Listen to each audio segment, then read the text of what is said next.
오늘 이 시간은 오바댜의 묵시라는 제목을 가지고 하나님 말씀을 증거하도록 하겠습니다. 오바댜를 함께 읽으셨는데, 오바댜는 한 장밖에 되지 않아서 성경에 어디 있는지 찾기 어려운 책이라고도 합니다. 그런데 이 오바댜는 한 장으로 되어졌지만 이 한 장에 분명하게 우리에게 가르쳐주는 특징이 있는 게 바로 에돔 족속은 멸망하게 되어지고 이스라엘 족속은 회복된다는 메시지를 주고 있습니다. 에돔 족속은 바로 이 성경을 거슬러서 올라가게 되어지면 한 배에서 두 민족이 나오게 되는데, 한 민족은 바로 에서라고 하는 자로서 에돔 족속의 바로 조상이 되어지고, 한 족속은 바로 누가 나옵니까? 야곱이라고 하는 존재가 나오게 되어져요. 근데 희한한 게 한 배에서 나왔는데 하나님은 이미 아셨죠. 저 태중에 두 국민이 싸우는도다. 두 사람이 그 뱃속 안에 있었지만 하나님은 그들이 어떤 인생길을 가게 될지를 이미 아셨다는 거예요. 그런데 그 야곱이라고 하는 자는 이미 태중에 로마서에 보니까 하나님께서 야곱은 사랑하였으나 에서는 미워하였다고 얘기합니다. 그걸 보게 되어지면 오늘 우리 인생 자체는 바로 하나님 손 안에 있다는 걸 가르쳐 주세요. 그래서 그 에돔 족속 자체는 그가 붉은 것을 사랑하다가 멸망한다고 하는 바로 모형이 되어져 인생을 끝을 맞이하게 되는데, 이 에서라고 하는 자는 붉은 것을 뭐를 사랑했나요? 그 몸이 붉은 것도 붉었지만 그는 그의 그 이름 뜻 그대로 털이 많고 불다라고 하는 그 에돔이라고 하는 그 별명이 있었거든요. 결국에 그 이름 그대로 붉은 팥죽을 사랑하는 것으로 멸망으로 나갔습니다. 팥죽 한 그릇에 인생이 왜 멸망할까라고 생각하겠지만, 그 팥죽 한 그릇에 뭐를 팔아넘기죠? 장자권을 팔아넘겨요. 인간이 갖고 있는 바로 탐욕에 대해서 그렇게 이야기를 한 거죠. 사람 자체가 팥죽 하나를 우습게 생각할 수 있는데, 자기에게 있는 그 장자의 권한이 얼마나 귀중한지도 모른 채 자기의 배를 부르기 위해서 자기 안에 그 탐심과 탐욕을 채우기 위해서 바로 팔아버렸다는 거예요. 소중함을 몰랐다는 거죠. 그것 때문에 결국에 그 인생 자체는 나락으로 가게 되어진 겁니다. 오늘 우리가 그 내용을 보면서 기억해야 되는 게, 그는 그 이름 그대로 붉은 것을 사랑하다가 멸망하게 되어진 존재. 그러니까 오늘로 바꿔서 얘기하면 뭐예요? 썩어질 세상 것, 없어질 세상의 존재를 사랑하다가 멸망하게 되어진 존재가 에서와 같은 존재라는 겁니다. 그리고 그의 이름 그대로 털이 많다라 그랬죠. 털이 많다고 하는 그 이름 그대로 멀리서 봤을 때 털이 뭉쳐있는 것처럼 보여지는 세일산이라고 하는 데를 들어가서 자기만의 천의 요새 속에서 왕국을 꾸렸던 게 바로 에서였습니다. 그 세일산은 존재 여부가 있는지 없는지를 사람들이 모를 정도로, 그 나라가 멸망했는데도 멸망한지도 몰랐고 있었는데도 모를 정도로 사람들이 그런 나라가 있나라고 하는 장소가 바로 세일산입니다. 그 세일산이 보면은 그 세일산을 추정되는 장소를 보게 되어지면 입구가 굉장히 좁아요. 근데 입구를 통과하게 되면은 한 나라가 살 수 있을 정도의, 그러니까 적은 나라죠. 적은 족속이 살 수 있을 공간이 있는 거예요. 거기 들어가서 사니 그들은 보호를 받는다고 생각했고 누가 쳐들어온다는 생각하지 않았고 자기네들은 안전하다고 생각하며 살았습니다. 그러던 중에 결국에 그들이 어떤 민족에게 발각이 되어져서 멸망하게 되어지는 거예요. 그들이 생각했던 그 생각으로는 우리가 갖고 있는 그 이상, 그 지성을 갖고 내가 멸망하겠어 라고 했지만, 자기가 생각하며 갖고 있었던 지혜와 지각 때문에 에돔 족속은 멸망하게 됐다는 겁니다.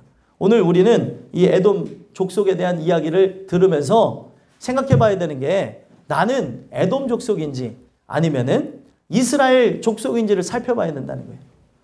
그 에돔 족속이 멸망한 것을 성경은 여기다가 적어 놓으면서 예언과 같은 메시지로 바로 묵시라고 적어놨어요. 묵시는 어떤 거냐면 택한 자에게만 비밀스럽게 감춰뒀던 말씀을 가르쳐주는 걸 묵시라고 합니다. 그런데 택하지 않은 자에게 뭐예요? 이게 영원토록 비밀에 붙여서 실행되어지는지조차 모르다가 멸망하게 되어지는 게 묵시라는 거예요. 그러면은 이 오바댜의 묵시는 에돔 족속에게 향해 있는데 에돔 족속에게는 이것이 비밀리에 붙여서 결국에 그들은 멸망으로 나가는 모형이 되어졌는데 이거를 왜 여기다가 적어놨냐면 오늘날 에돔 족속과 같이 멸망할 존재들이 있다는 걸 가르쳐주는 거예요. 그래서 성경에 보게 되면은 이게 성경이 정말 신비로운 게 이것이 완료되어졌다, 끝났다고 한 것이 아니라 계속 반복될 것이라고 해가지고 미완료태를 썼다는 거예요. 하나님께서 계속 반복하실 거라는 거예요. 지금 이들 자체를 에돔 족속을 멸망하는 것을 하나의 틀로 잡으시고 또 모형으로 잡아서 이와 같이 하나님을 따라서 나가지 않는 자에게 이 묵시가 비밀리에 진행되어져서 멸망할 거라는 걸 가르쳐주고 있는 겁니다. 근데 오늘 우리가 이 묵시를 비밀이 아닌 하나님이 알게 하시는 역사로 받는 이유가 뭐예요? 바로 이 에돔 족속과 같이 멸망하지 말라고, 우리가 바로 에돔 족속과 같이 우둔한 자는 아닌지 가르쳐 주시면서 하나님의 긍휼을 구하라고 하는 차원에서 이 말씀을 주신다는 겁니다. 소망하기는 저와 여러분들은 이 에돔 족속이 사실상 왜 하나님께서 이렇게까지 적어 놓으셨냐면 남유다라고 하는 나라가 멸망하게 되어질 때 바벨론이 침공해서 거기에 쑥대밭을 만듭니다. 거기 사람들을 포로로 붙잡아가고 할 때 멸망의 선봉장이 되어졌던 게 바로 에돔 족속이에요. 어떻게 나와 한 민족이라고 해도 과언이 아닌 동족을 그렇게 팔아넘기냐는 거죠. 오늘 이 에돔 족속에 대한 이야기를 통해 우리가 스스로 살펴봤으면 좋겠어요. 에돔 족속은 결국에 그 이름 뜻대로 이 세상에 썩어질 것, 이 세상 것을 사랑하다가 멸망하게 되는 족속을 바로 에돔 족속의 그 이야기를 통해서 우리를 비춰주고 계신다는 거예요. 성경에는 이런 얘기가 많이 나옵니다. 바로 에돔 족속과 바로 야곱의 이야기를 이야기하고요. 또 누구 얘기가 나오죠? 이스마엘과 이삭의 얘기를 하고 있습니다. 제일 중요한 거는 혈통, 육정, 사람의 뜻으로 나는 게 아니에요. 한 집안에서 어떤 이는 구원을 받고 어떤 이는 구원받지 않을 수도 있습니다. 그래서 우리가 나 또한 그 긍휼을 통하여서 하나님의 은혜를 받기를 소망해야 되는 것이지, 내 부모가 신앙생활을 열심히 했다 그래서 자녀가 그렇게 신앙을 가질 거라는 생각을 가지서는 안 된다는 거예요. 또 부모가 신앙생활을 안 했다 그래서 자녀가 신앙생활을 안 할 거라는 생각도 할 수가 없습니다. 성경은 이걸 계속해서 반복하고 있어요. 아버지가 이가 시리다고 너의 이가 시리겠느냐. 이 심판과 구원은 개별적으로 일어나는 거라는 거예요. 소망하기는 여러분들과 제가 이 오바댜의 이 묵시 이야기를 통하여서 이 비밀스럽게 붙여진 이야기지만 하나님이 택한 자에게는 이 비밀을 풀어가지고 구원을 얻을 수 있는 그 비밀을 가르쳐주는 거예요. 여러분들과 제가 이 주시는 은혜를 통하여서 하나님이 우리에게 가르쳐준 것을 통해 그 마지막 날에 멸망하지 않고 영생을 얻게 되어지는 주체들이 바로 여러분들이었으면 좋겠습니다. 그래서 오바댜의 묵시를 통해 세 가지 말씀을 드리고자 하는데, 첫 번째로 오바댜의 묵시를 통해 우리에게 무엇을 가르쳐 주시냐면 끌어내릴 것이다 라고 가르쳐 준다는 거예요. 끌어내린다 라고 하는 말을 제가 추상적으로 드렸는데, 끌어내림을 받는다고 할 때 어디서 끌어내리는 거죠? 네, 높은 데서. 그래서 뭐 예를 들면은 이런 거 별로 좋은 건 아닌데, 누가 올라가서 원치 않는 사람이 올라가면은 밑에 사람들이 어떻게 합니까? 저 사람 지금 올라가면 안 되는데 저 사람 끌어내려. 이거 어디서 많이 본 것 같지 않아요? 끌어내려 그러면 막 끌려나가면서 말 못하는 그런 우스꽝스러운 이야기들이 있어요. 이게 뭐 재밌는 거는 저 국회에서도 일어나고 교회에서도 일어나는 경우들도 있어요. 막 끌어내려 그러고 막 끌어내리고 막 그런 걸 보게 되는데, 여러분들 보게 되면 그 끌어내린다고 하는 거는 그 내려가려고 올라간 사람의 의지가 아니죠. 내려가게 하려는 사람의 의지에 의해서 내려가는 거죠. 여기서 끌려 내려갈 것이다 라고 하는 거는 나의 의지가 아니라는 거예요. 누구의 의지죠? 하나님의 의지라는 겁니다. 그래서 보게 되면 1절부터 4절까지 내용을 통해서 우리에게 가르쳐주고 계신 것이 이 묵시로 진행되어질 비밀스러운 일들 자체가 진행될 것인데 1절에 보니까 하나님이 바로 이방 나라들을 일으켜서 바로 에돔 국가와 싸우게 하실 거라는 거예요. 그래서 에돔 국가와 싸우게 되어지면 2절에 보니까 그들이 가장 작게 되어지는 것, 매우 작게 하시는 것으로 크게 멸시를 받게 되어지고, 그리고 3절에 보게 되니까 결국에 그들은 이런 생각을 가져요. 누가 우리를 끌어내릴 수 있겠어? 라고 생각하지만 3절에서 얘기하고 있는 건 무엇이에요? 바로 끌어내리겠다는 거예요. 한번 3절 읽어볼까요? 3절 한번 읽어보겠습니다. 시작. 너의 마음의 교만이 너를 속였도다. 바위 틈에 거주하며 높은 곳에 사는 자여, 내가 마음에 이르기를 누가 능히 나를 땅에 끌어내리겠느냐 하니. 아멘. 지금 마음의 교만이 너를 속였도다 라고 하는 건 에돔 족속에게 얘기하는 거예요. 그 에돔 족속이 바위 틈에 살았다 그랬잖아요. 천의 요새에 살았습니다. 거기는 입구가 어딘지를 몰라서 쳐들어가지 못할 정도로 그 돌산으로 이렇게 만들어져 있는 장소입니다. 그리고 그 장소를 여러분들 보면은 이게 세계에서 손에 꼽는 명소가 되기도 하고요. 그 페트라라고 해가지고 하는 장소인데 뭐 영화의 그 촬영지가 되기도 했었습니다. 인디아나 존스인가 뭐 거기서도 나오기도 했는데 그 페트라라고 하는 장소가 아주 신비스러운 그런 도시처럼 비춰지는데 입구가 굉장히 비좁아요. 근데 거길 통과해서 들어가게 되면 완전히 바위로 둘러가지고 적군이 쳐들어오기 힘든 천의 요새가 마련되어져 있는 거예요. 입구에서만 잘 틀어막으면 들어오지 못하게끔 되어지고, 입구를 그들이 숨기게 되어지면은 여기가 어떤 민족이 사는지조차 알 수가 없는 겁니다. 그들의 머릿속에 갖고 있는 게 어떤 거였어요? 야, 내 마음속에 어떤 걸 갖고 있습니까? 내가 바위 틈에 거주하는데, 이 천의 요새에 살고 있는데 나를 철저하게 보호하고 관리하고 내가 나라고 하는 존재를 계속해서 살 수 있도록 이렇게 노력하는데 누가 나를 이렇게 힘들게 할 수 있겠어? 이런 생각을 가진 거죠. 이런 천의 요새는 자신들의 머리로는 아무도 뚫고 오지도 못할 뿐더러 발견하지 못할 것이다 라고 생각했습니다. 바위 틈에 살면서 바로 그들은 그런 교만한 생각을 한 거예요. 그들은 높은 곳에 산다고 얘기하고 있어요. 높은 곳에 사는 자요라고 하는데 실제로 거기가 지대가 높았던 건 아닙니다. 근데 왜 높은 곳이라고 얘기했을까요? 물론 거기가 세일산이라고도 얘기하지만 산맥으로 둘러싸여 있는 거예요. 그 안에 민족들이 살 수 있는 공간이 있는 겁니다.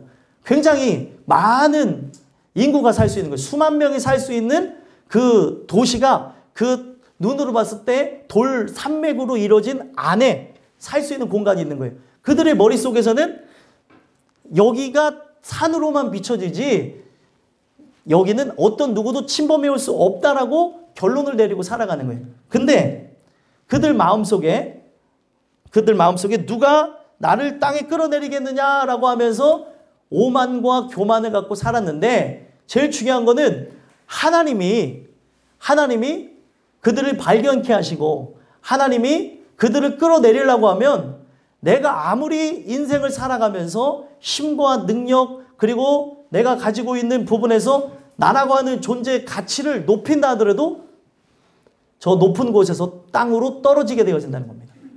근데 사람이 생각하는 게 되게 어리석은 게 누가 나를 이렇게 할 수 있을까? 세상이 나를 건들 수도 없어. 예전에 보게 되어지면은 정복자들이 나의 왕권에 대해서 내가 갖고 있는 그 힘에 대해서 아무도 대항할 수 없을 거라고 했지만 질병에 의해서 죽는가 하면 아니면 모반에 의해서 죽게 되어지며 허무하게 인생을 마치는 사람들이 많았다는 거예요. 사람은 착각하는 거죠. 인간이 크던 작던 이 교만함이라는 것이 들어와서 나라고 하는 그 인생에 그 요새를 세우고 절대로 침범하지 못할 것처럼 만든다는 거예요.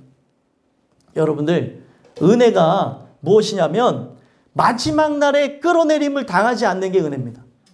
우리의 인생을 살아가면서 내가 세상의 성공과 세상의 안녕과 세상의 기쁨을 향해 나갈 때 하나님이 끌어내리는 은혜가 있을 때에 우리는 살 수가 있는 거예요. 그래서 이 끌어내리는 거에는 여러 부분이 있을 수 있죠. 바로 성공의 가도를 달리고 있는 사람들의 인생 속에서 돈에 영광을 추구했던 사람들이 이제 돈의 그 부분에서 끌어내림을 당하고, 그리고 명예와 권력의 그 자리에서 끌어내림을 당하는 거예요. 자, 아무리 높이 올라가서 내가 절대 떨어질 수 있을까라고 하는 생각을 가질지라도 하나님이 이 4절 말씀에 보니까 어떻게 얘기하고 있어요? 한번 읽어보겠습니다. 시작. 내가 독수리처럼 높이 오르며 별 사이에 깃들일지라도 내가 거기에서 너를 끌어내리리라. 여호와의 말씀이니라. 아멘. 결국에 하나님이 끌어내리실 거라는 거예요. 그런데 인생을 살아가면서 먼저 이런 끌어내림을 당하는 것, 이런 수모를 당하는 것이 성경은 은혜라고 얘기하는 거예요. 마지막 날에 끌어내림을 당하면 기회가 있습니까? 없습니까? 기회가 없어요. 지금 내가 있는 자리에서 무너짐을 경험하는 것, 내가 있는 자리에서 사람들의 어떻게 보면은 수치를 당하고 또 창피를 당하면서 무너지는 것 자체가 성경은 은혜라고 얘기하고 있는 거예요. 세상과 반대죠.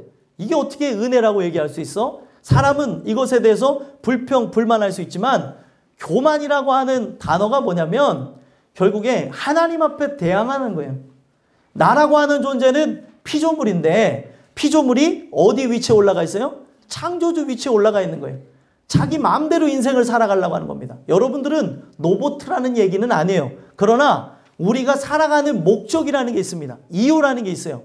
내가 살아가는 이유와 목적은 하나님의 영광을 위해서라는 거예요.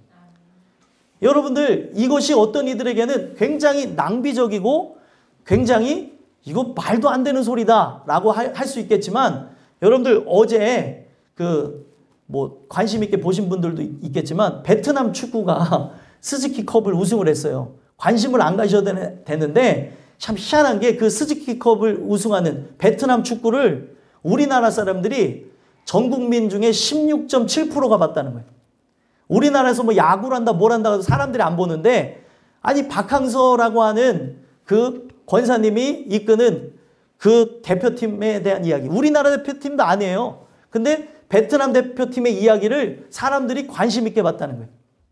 그 베트남은 막 열광의 도가니로 들어갔는데 우리가 그 베트남전에 참전해서 무고한 그 주민을 죽인 것을 미안해한다고 하면서 정말 사과한다고 하면서 정부가 계속해서 화해를 요청했었으나 이 수십 년 동안 그 갈등의 골이 해결되지 않았는데 박항서라고 하는 그 권사님이 가서 늘 기도하며 사람들의 그 주시는 그 은혜를 통해 거기에 전도를 많이 했나 봐요. 애들이 끝나고 하늘을 향해서 무릎을 꿇고 기도를 하더라고요. 거기는 기독교 국가가 아니에요. 근데 이미 전도를 받은 친구들이 있는가 보더라고요. 그런 것이 이제 방송을 다 타기도 했고 그리고 자기는 영광과 그리고 세상 사람들이 좋아하는 인기를 쫓은 사람이 아니라고 인터뷰도 했어요. 나는 인터뷰하는 걸 싫어하는 사람이니까 자기가 높아지는 게 목적이 아니라는 걸 밝혔습니다. 그래서 마지막으로 인터뷰한다고 하면서 인터뷰하는 그런 내용들 뭔지 그런 걸 보게 되는데 그 한 사람 때문에 그 사람이 진짜 외교관 수십 명이 그동안 못 풀었던 그것을 한 사람이 민간 외교관으로 그 베트남이 인구가 거의 1억이 가까워요. 그래서 그 베트남 시장의 문이 박항서라고 하는 기독교인 때문에 열려졌다는 거예요.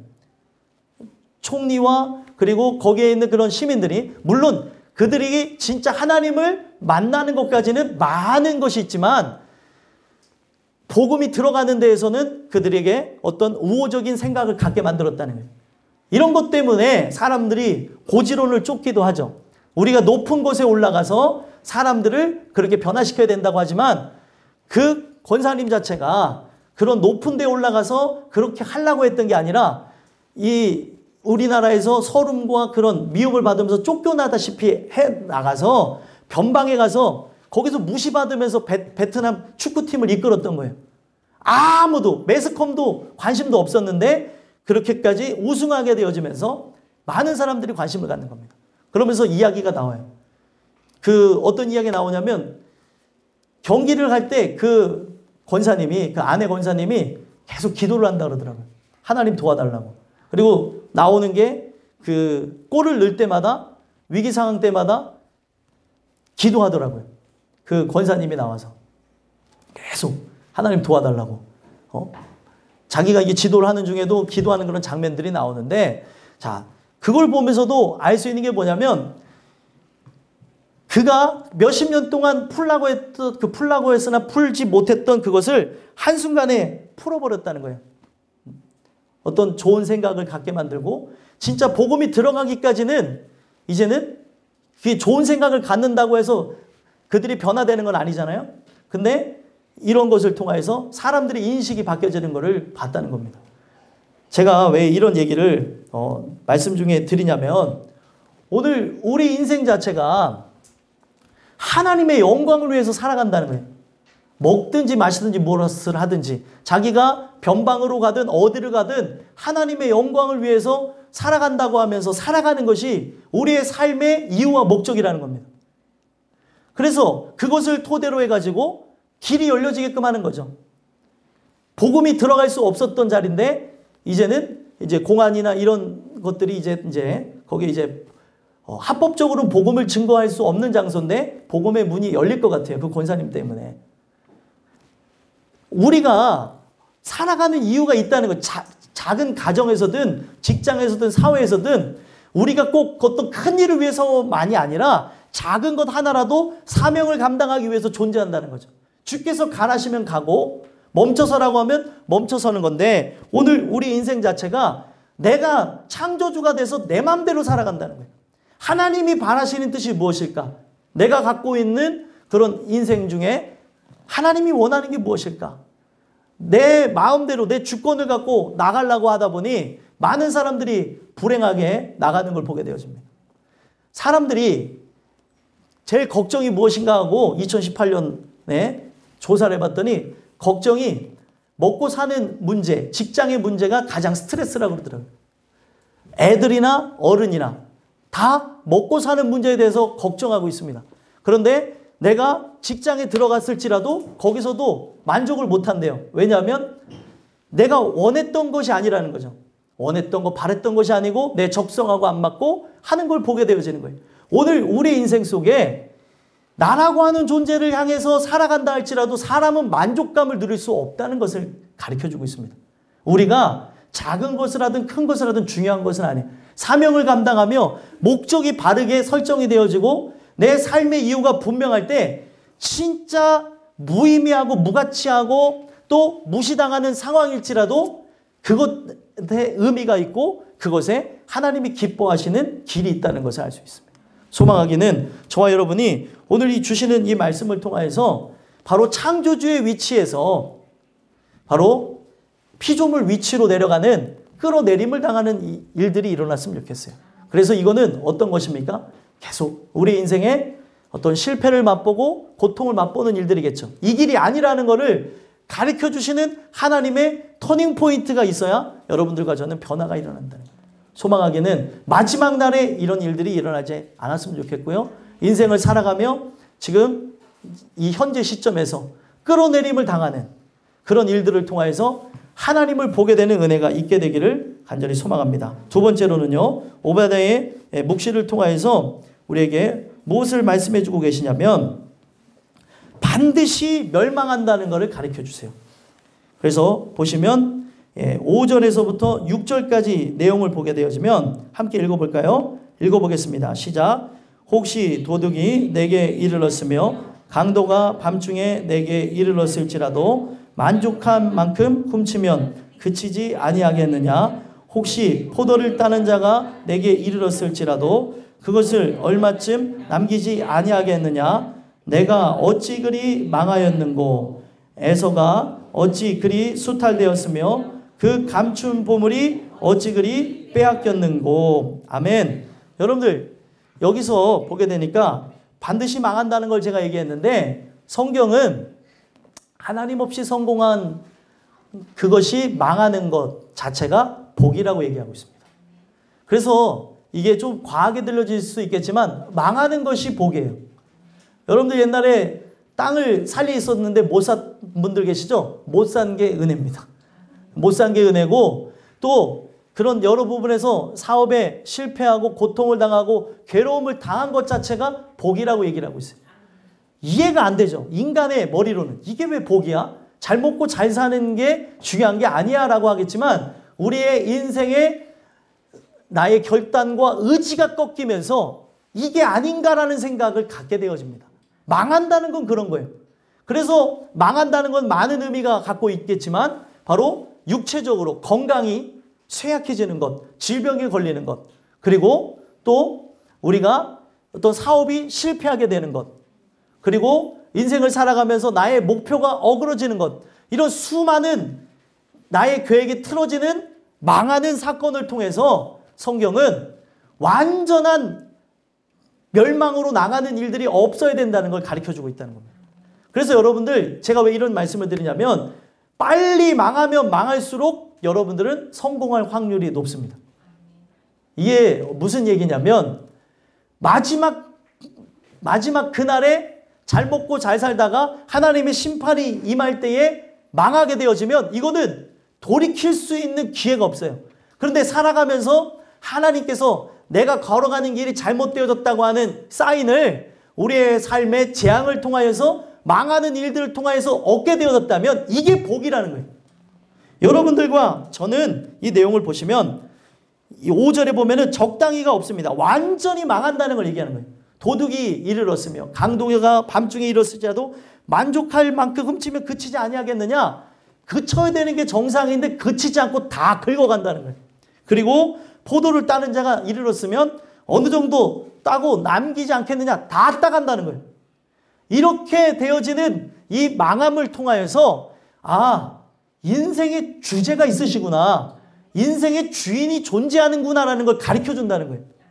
사람이 이거를 경험하지 않으면 기고만장합니다. 자기가 바로 창조주의 위치에서 살아가게 되어진다는 거예요. 많은 실패와 역경과 고통과 고난을 사람이 맛봐야 인생을 주관하는 이가 있구나라는 걸 알게 되어집니다. 그래서 연세가 많은 분들이라고 해서 반드시 그런 건 아니지만 연세가 많은 분들이 삶을 경험하며 그리스도를 만나는 것과 아이들이 그리스도에 대해 생각하는 것이 다른 게 그런 거예요. 아이들이면 아이들일수록 실패를 많이 안 해봤잖아요. 그런데 희한한 거는 어린 아이들이라고 해도 죄인됨을 깨닫고 하나님을 만나는 역사가 있다는 사실입니다. 무조건 인생의 연륜으로 하나님을 만나는 것은 아니에요. 그만큼 우리가 살아가면서 많은 의지들이 꺾이고 실패하고 또 좌절하고 그리고 망하는 일까지 가게 되어질 때 실패와 좌절과 또 절망 자체가 어디를 향해끔 나가게 하는 거예요? 예수님께 나가게끔 만드는 역사라는 거예요. 그러면서 이야기하고 있는 게 에서가 어찌 그리 소탈되었으며 그 감춘 보물이 어찌 그리 빼앗겼는고. 여러분들 이 내용이 재밌는 게 성경에 보게 되면은 이 에서의 복을 가로채고자 야곱이 힘썼던 걸 보게 되어집니다. 그래가지고 이 형의 모습을 흉내내면서 팔에 털을 붙이고 엄마가 해준 그 요리를 가지고 아버지한테 들어가서 복을 가로채요. 그런데 그 형이 받아야 되는 그 복 자체는 성경에서 이야기하는 게 바로 세상적인 복이라고 얘기합니다. 그 복을 가로채서 야곱이 살아간다고 했는데 평안했나요? 항상 도망자 신세로 살았고 자기가 부자가 되어져서 고향에 내려갈 때에 하필이면 거기서 맞닥뜨린 게 누구예요? 형을 만나게 됩니다.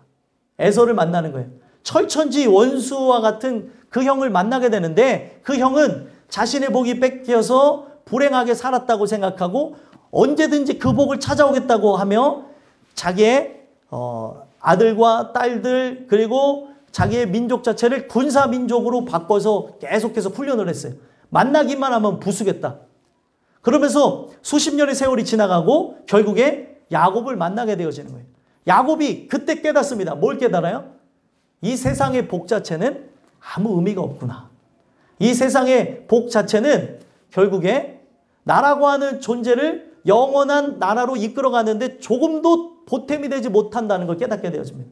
그래서 그때 그 창세기 32장에 보면은 야곱이 야복 강가에서 하나님 앞에 뭐를 달라고 해요? 진짜 복을 달라고 얘기해요. 나에게 주실 복. 이 세상적인 복이 아닌 하나님만이 주실 수 있는 복을 주세요 하면서 하나님께 기도하던 중에 그 이름이 바뀌어서 이스라엘이 되는 겁니다.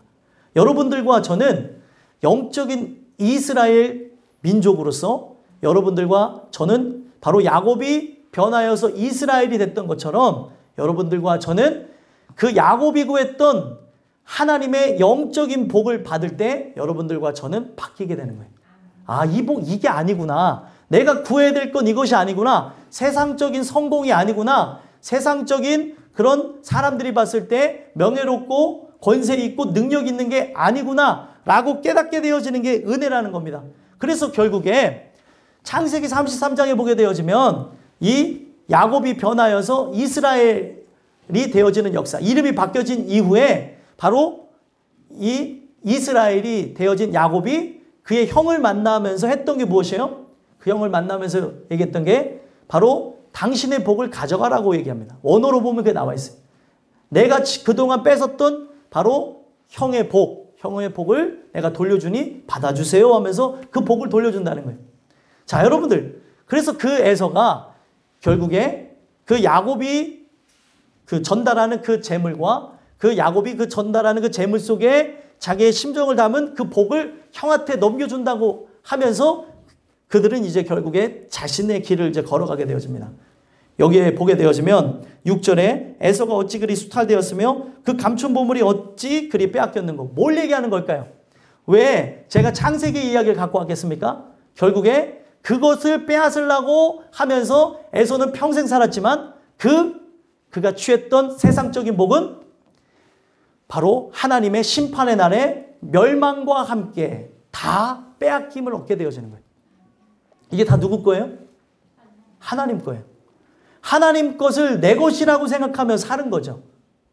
오늘날 내 자녀도, 내 부모도, 그리고 내 사랑하는 남편, 아내, 또 우리 주변에 있는 사람들 또한도 또 돈, 명예, 권력, 권세 다 내 것이 아닙니다. 하나님 것이. 그래서 이것을 취하려고 하지 말고 하나님이 이 세상 멸망할 때 사라지는 것을 취하려고 하지 말고 영원히 사라지지 않는 믿음을 선물로 받기를 소망하라는 거예요.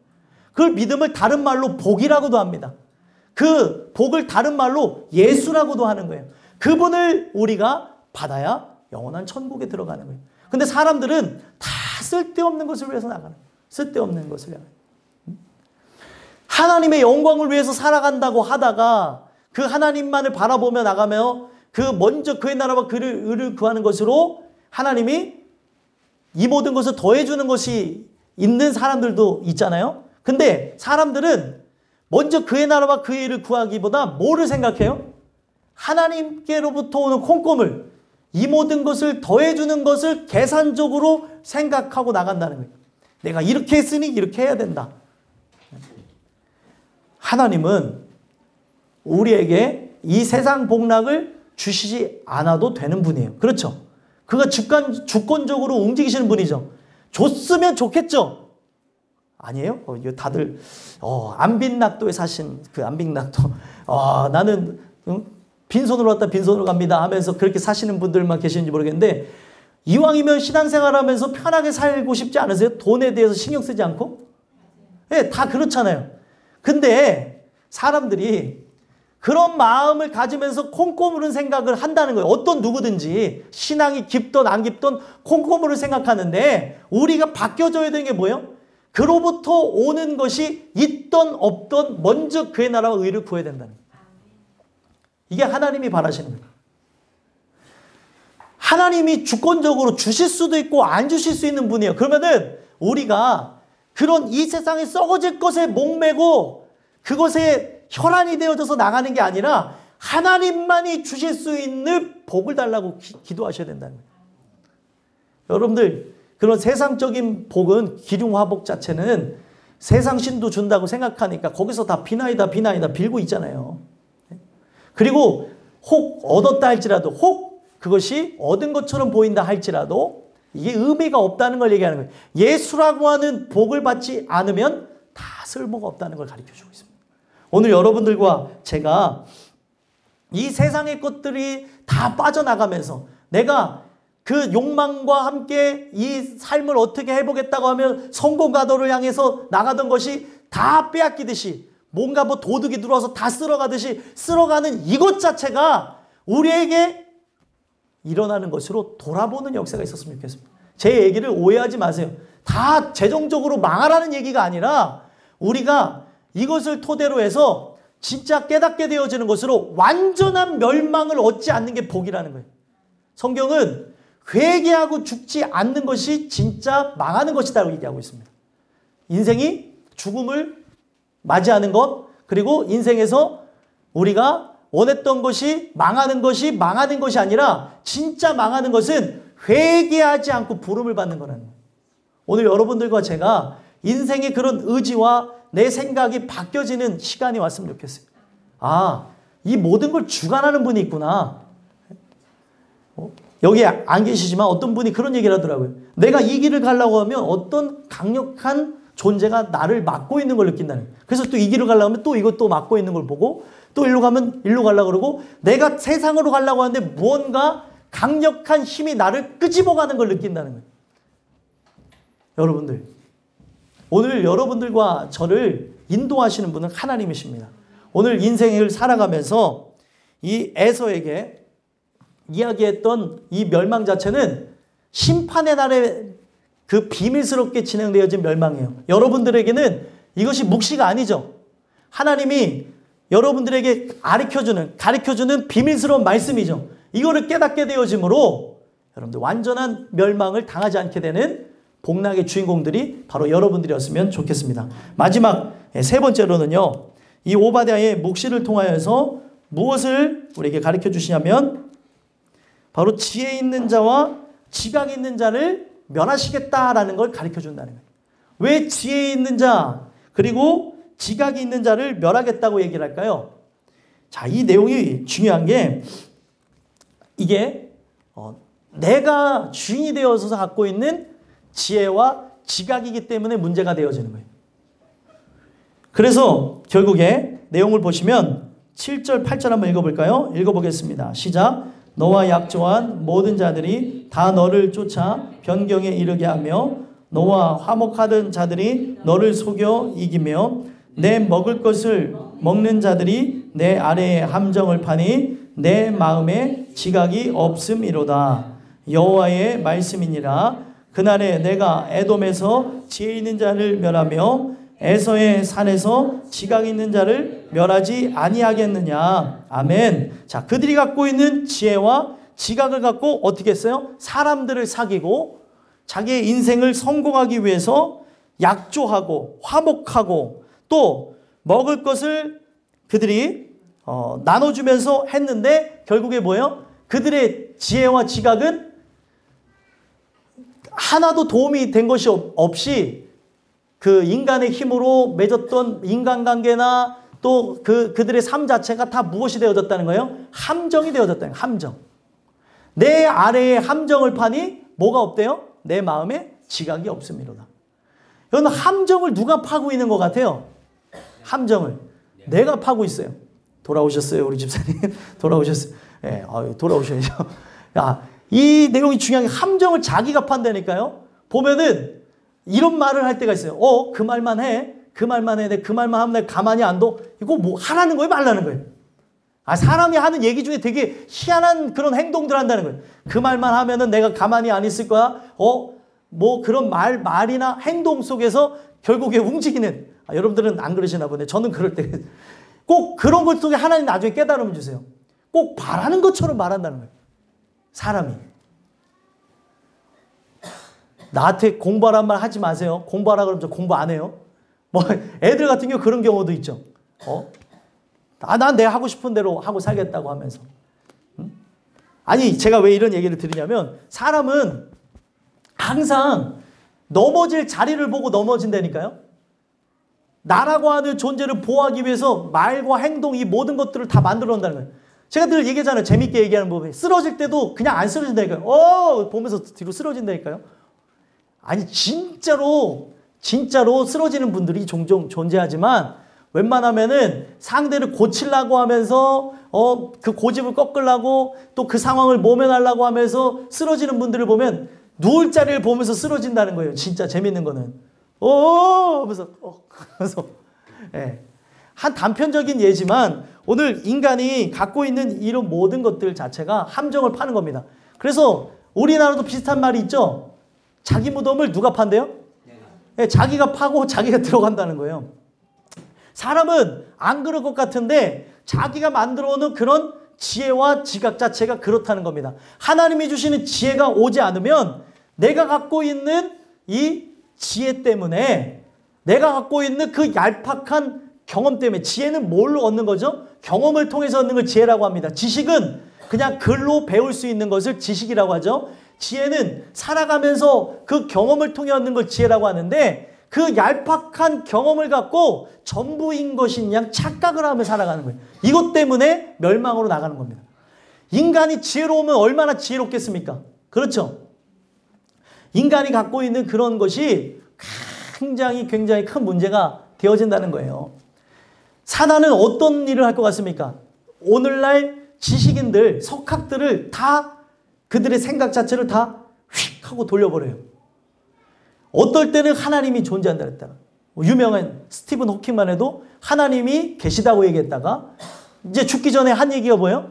신은 죽었다. 신은 없다는 거예요. 그런 석학이 얘기하니까 그동안 하나님의 말씀이라고 했던 이 모든 것이 다 뭐가 되어져요? 사람들이 야 그럼 그렇지 21세기에 무슨 성경이야. 다 쓰레기가 되어져 버린다는 거예요. 지금 이것 때문에 피 흘리며 죽었던 수많은 사람들이 그 사람이 한마디 한 것 때문에 다 우스꽝스러운, 다 사람의 어떤 잘못되어진 그 신비적 현상의 노름에 빠진 것처럼 바꿔버렸다는 거예요. 이게 얼마나 무서웠냐는 거죠. 분명히 얘기를 했습니다. 어떤 영국에서 책이 하나 발간됐죠. 다빈치 코드라고 하는 그 책이 나오는 것으로 인해서 분명히 그거는 허구, 사실이 아닐 수도 있으면 허구라고 하면서 시작했고, 그 내용이 소설임에도 불구하고 그걸 믿고 영국에 있는 수많은 기독교인들이 떠나갔어요. 재판까지 했습니다. 여러분들, 재판에서 그게 허구라는 게 밝혀졌는데도 사람은 아직도 그 책을 믿고 그 안에 있는 내용들 다 짜집기 한 거고 말도 안 되는 내용인데 그것 때문에 다 기독교를 떠나가는 사람들이 있다는 거예요. 사람이 갖고 있는 지혜와 지식이 굉장히 얄팍합니다. 왜 그러냐면 그거를 보는 순간 믿음이 생길 수도 있어요. 온전한 믿음이라는 게 하나님 말씀을 들을 때도 하나님의 말씀을 들을 때도 들어올 수 있지만 세상의 글과 영상들을 보면서 잘못되어진 믿음이 들어오게 되어지므로 나를 지옥에 떨어뜨릴 수 있다는 거예요. 이게 왜 무섭습니까? 나중에 내가 허구라고 믿었던 하나님이 진짜이면 어떻게 하냐는 거예요.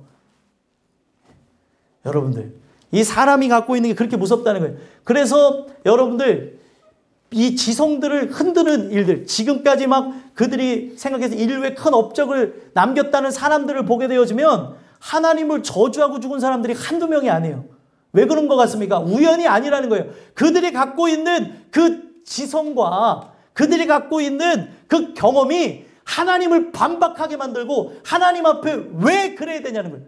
그들이 고민하면서 막 이제 무신론자가 되어지는 과정들을 보시면은 왜 그러냐면 내가 왜 그 하나님 앞에 순종하며 살아야 되냐는 거예요. 나라고 하는 인간의 어떤 엄청난 주권이 있는데, 나라고 하는 인생을 정말 멋지게 즐길 수 있는데, 인생 자체는 아름다운데 오늘 내가 하루를 살아도 내가 오늘 호흡하면서 이렇게 살아가는 게 아름다운데 내가 왜 그 신한테 그렇게 막대 먹은 신한테 복종하고 살아가느냐. 결국에 그런 생각들이 들어오다가 무신론자가 되어지는가 하면 그 무신론자에서 돌아와서 회개한 자들도 있고, 결국에 이런 지혜와 지성들이 사람들을 가로막는다는 거예요. 성경은 이 지혜를 뭐라고 얘기하고 있냐면 바로 예수님 자체로 얘기하고 있습니다. 그래서 원어를 보게 되면 지혜롭게 되다라고 얘기하고 있어요. 지혜로울 수 없는 인간이 예수를 만남으로 지혜를 얻게 되는 거죠.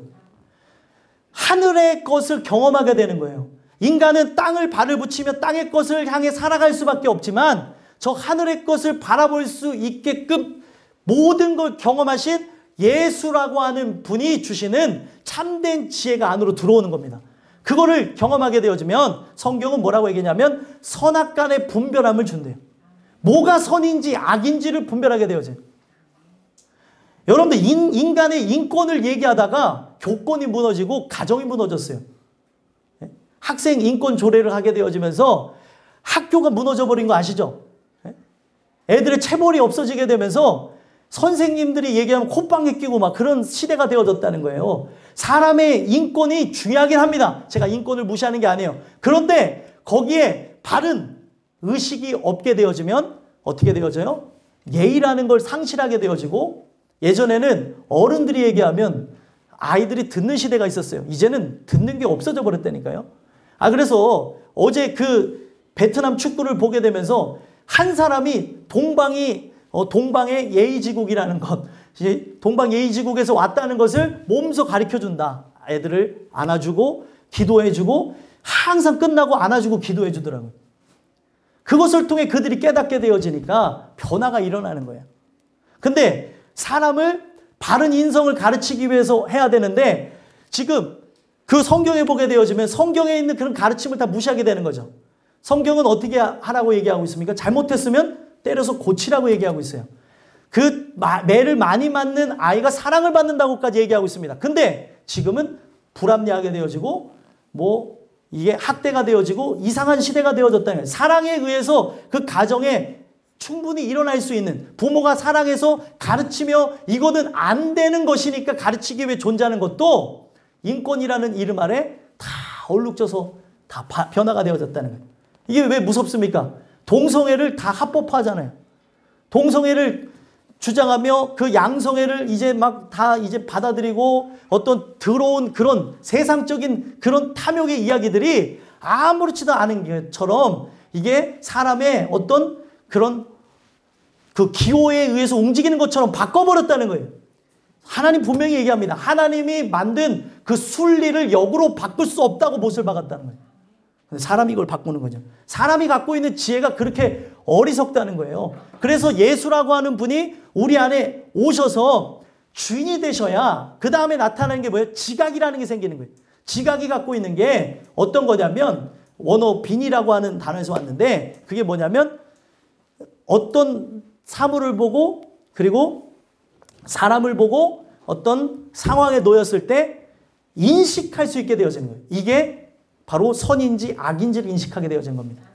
사람이 갖고 있는 게 무엇입니까? 직관 능력이라는 게 있죠. 근데 이 직관 능력이 어떻게 되어졌습니까? 부패해서 사람이 직관이 틀릴 때가 있죠.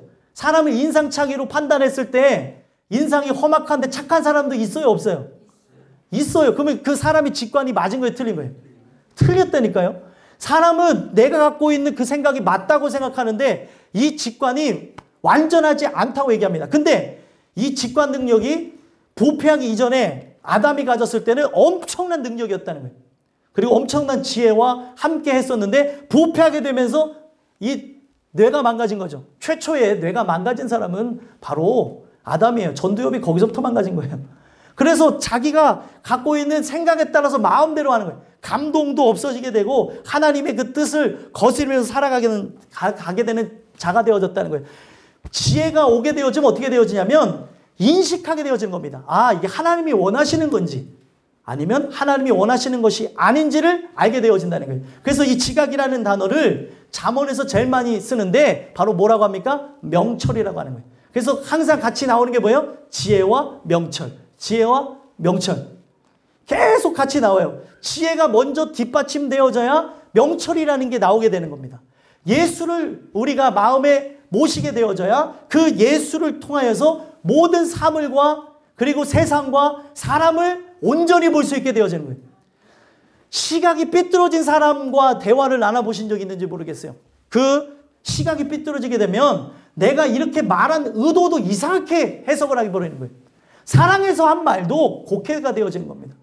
그래서 이거를 사람들은 철이 나면서 그동안 잘못됐던 시각들을 다시 깨닫는다고도 얘기를 하죠. 부모가 이런 시각 갖고 얘기했구나. 이런 내용이었구나 라고 하면서 깨닫게 되어지는 걸 봐요. 세상이 갖고 있는 그런 물결에 의해 우리의 시각이 점점 어두워지는 거죠.